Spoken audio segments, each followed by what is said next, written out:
Las 8 en punto, tiempo del centro del país. No solo en México, en el 2018 habrá proceso electoral, ya hubo en Costa Rica, habrá en otras latitudes del propio continente americano y en algunas otras partes del mundo se estarán llevando a cabo procesos electorales de verdad relevantes. En Estados Unidos a finales de este año habrá el tema del Congreso, así que bueno, pues vamos directamente para entender lo que está ocurriendo en Venezuela. Primero, escuchemos, ayer Nicolás Maduro, y esas son las pues cuestiones extrañas en una democracia como la venezolana. Ayer Nicolás Maduro tuvo actividades, él sigue siendo el presidente, él está en las boletas electorales, 10 veces aparecerá su foto, su nombre en la boleta electoral, pero el día de ayer también sigue teniendo actividades como presidente y ayer fue a ver la creación o la construcción, no creación, construcción, es el término correcto, de un estadio de béisbol que no le pide nada a los de las grandes ligas. Esto está muy bien, es detonar inversión, infraestructura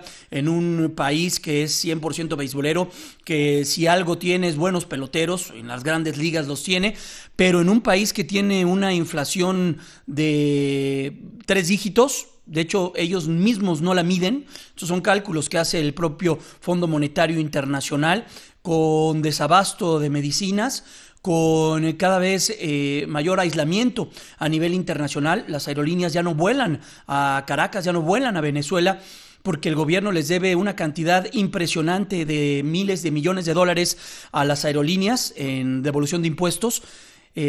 Llama mucho la atención lo que está sucediendo. Vamos a entenderlo. Está en vía Skype Carlos Torrealba, y también él es candidato a doctor de investigación en Ciencias Sociales de la Facultad Latinoamericana de Ciencias Sociales de la Flaxo, especialista en política venezolana. ¿Cómo te va, Carlos? Qué gusto tenerte desde Caracas, Venezuela, a través de estas maravillas de la tecnología Skype. Muy buenos días. Sí, buenos días, Jaime. Saludos a ti, al auditorio y bueno, aprovechando la calidad del internet acá en mi país, bueno, que nos permita hacer una buena comunicación. A ver, coméntanos, ¿qué está ocurriendo en Venezuela? ¿Qué ocurrirá el día de hoy en Venezuela? Una elección que no es bien vista por los países a nivel internacional. Ayer escuchaba a Rodríguez Zapatero, es de los pocos europeos, líderes europeos, que ven con buenos ojos una elección con las características que se está dando ahí en Venezuela. Pero ayúdanos a entender ese contexto en el cual llegan a las elecciones y qué es lo que viene para el gobierno venezolano y para la gente, la sociedad en Venezuela.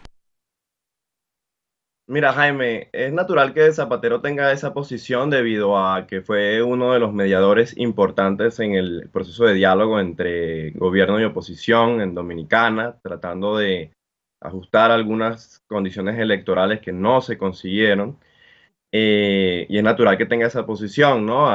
Evidentemente el sector de la oposición lo acusa de estar con el gobierno. A mí no me interesa eso, a mí me interesa realmente es la realidad del asunto, me interesa destacar que las condiciones electorales de la jornada de hoy en Venezuela no distan para dar una elección libre, imparcial, justa, ¿no? En principio, desde quien la convoca, las elecciones la convoca la Asamblea Nacional Constituyente, una instancia que de hecho ni siquiera se ha puesto a redactar una nueva constitución, cuya convocatoria fue, digamos, también muy irregular y elecciones muy irregulares el año pasado, y no la convoca el Poder Electoral, ¿no? Ya por ahí tenemos el primer punto. Segundo, el tiempo, Jaime. En la Constitución venezolana, para anunciar una elección tienes que dar 6 meses al menos de la fecha. Aquí estamos hablando de una elección totalmente adelantada.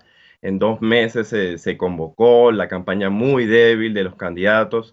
Además, hay candidatos inhabilitados, como es el caso de Enrique Capriles, Leopoldo López, partidos ilegalizados para participar en esta elección. Los partidos más importantes de la oposición venezolana no pueden participar en esta elección, como lo son Voluntad Popular y Primero Justicia. La Mesa de Unidad Democrática, que es la coalición de partidos opositores, no puede, está inhabilitada también a participar en esta elección con su tarjeta única. Es decir, el registro electoral fue ampliado en los últimos 2 meses de forma muy sospechosa, con nuevos centros de votación, digamos, muy sospechosos. No hay observación internacional independiente. todo un clima de desconfianza total, digamos, con la jornada electoral de hoy, que además divide a la oposición entre quién va a participar y quién no, ¿no? Llamándonos entre nosotros traidores o colaboradores, etcétera. Qué viene, Carlos? Porque vemos a un país también con una fractura social muy importante. Conozco a varios y varias venezolanas y que viven aquí en México. Y mi duda siempre ha sido esa, el hecho de que veo los mítines de Nicolás Maduro con una cantidad impresionante de gente, pero también veo una sociedad del otro lado muy contestataria que no apoya el régimen de Maduro. Veo también y leo análisis donde señalan que Nicolás Maduro está haciendo todo por aferrarse al poder. ¿Qué es lo que estamos viendo ahora más allá de las cúpulas del poder, más allá de los regímenes militares, del empoderamiento militar que también se tiene? ¿Qué está pasando en la sociedad venezolana, Carlos? Mira, la sociedad venezolana es una sociedad ahorita que lo que denota es hastío, desesperanza, resignación, incluso de todos los sectores políticos, Jaime, realmente. Si tú puedes ver mítines, con alguna cantidad de personas, que todavía se identifican con el proceso chavista. Sin embargo, y digamos, te lo puedo decir porque estoy realmente realizando el trabajo de campo de mi investigación acá en Caracas, representando a la Flaxo. Y realmente incluso esa gente que tú puedes ver en los mítines está cansada, ¿no? El descontento es total, el descontento atraviesa la sociedad venezolana y afecta a los partidos realmente. El PSUV sí tiene una maquinaria muy importante de movilización a través de todos los programas sociales y la manipulación al respecto, ¿no? O sea, la gente acá, mucha gente depende de lo que se llama la caja CLAP, que es un comité local de abasto y producción que te da alimentos, digamos, a un muy bajo costo. Y el gobierno evidentemente utiliza eso para movilizar políticamente y amenazar con que no harán esa caja. Pero en realidad la gente está muy cansada con los partidos, digamos, tanto de oposición como de gobierno.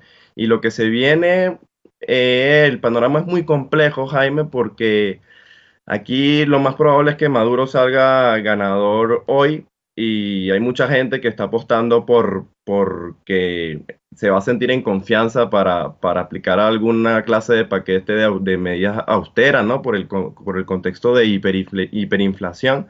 Sin embargo, yo lo que creo es que va a venir un nuevo paso, una nueva etapa de radicalización y profundización de la revolución bolivariana en el acento en lo militar, en el control, y así el panorama es bastante complicado, Jaime.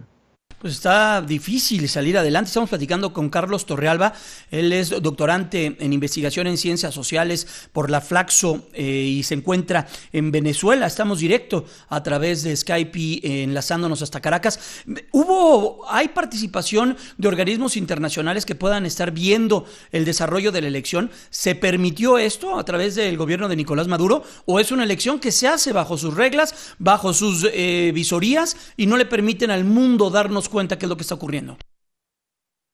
No, es una elección en términos de observación que realmente se limita a aliados del gobierno, realmente. La observación internacional independiente, que sí había estado en otros procesos electorales del chavismo, digamos en la era Chávez, ya no está. Incluso el tema de la observación de la ONU, que era algo importante en la mesa de diálogo, no se consigue. Todo el mundo le comienza a exigir a los candidatos que ante esto retiren su candidatura, pero ahí siguieron adelante, también y, pues en términos de observación las condiciones no son las óptimas. Pues Carlos, muchas gracias por estos minutos que nos permites platicar y ayudarnos a entender lo complejo que está sucediendo allá en Venezuela y esperemos que la jornada, a pesar de todo lo que pueda ocurrir, sea una jornada en paz, tranquila y que pues no se desborden las pasiones como luego llegan a ocurrir en estos casos. Te abrazamos, te deseamos mucho éxito y que te vaya muy bien en este doctorado que estás por realizar. Gracias, fuerte abrazo. Un abrazo a ustedes, muchas gracias y saludos. Gracias, es Carlos Torrealba. Él es doctorante en investigación allá en Ciencias Sociales de la Facultad Latinoamericana de la Flaxo, la Flaxo, especialista en política venezolana, en este enlace que hicimos desde Caracas. ¿Qué le dice el mundo de la elección en Venezuela, Fer? Las elecciones presidenciales de Venezuela no serán reconocidas como legítimas por la comunidad internacional. 14 países de la región están en contra de las elecciones presidenciales de Venezuela, condenan el régimen autoritario que prevalece en Venezuela y le pidió suspender las elecciones presidenciales del 20 de mayo. Esto fue la semana pasada.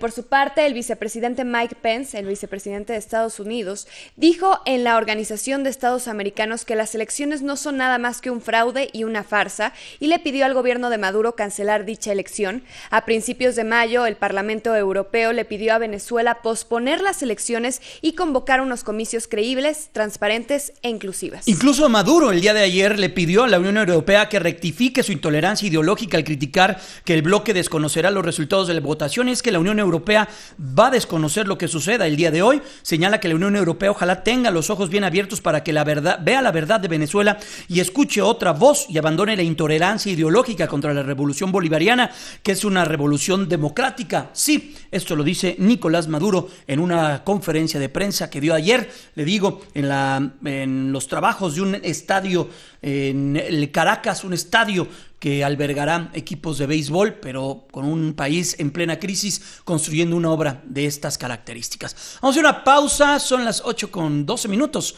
Tiempo